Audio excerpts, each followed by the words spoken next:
রাত্রেবেলা হলে তোমার সব গল্পের কথা মনে পড়ে? সারাদিন তো গল্প করো না। হুম? হ্যাঁ, কি বলছো? ঘুরতে যাবে কি শীতকালে? কি ঘুরতে যাবে? কটা বাজে জানো? হুম? একটা, একটা বাজে। হ্যাঁ, ঘুমাতে হবে না? ঘুমাবে না তুমি?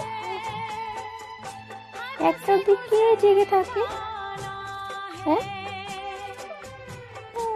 কে জেগে থাকে একটা অব্দি? তুমি ঘুমাচ্ছ না, কখন থেকে ঘুম পাড়ানোর চেষ্টা করছি। মামি ঘুম পড়ানোর চেষ্টা করে গেল, পাপা ঘুম পড়িয়ে দিয়ে গেল, তুমি উঠে গেলে, মামি আধ ঘন্টা ধরে চেষ্টা করলো।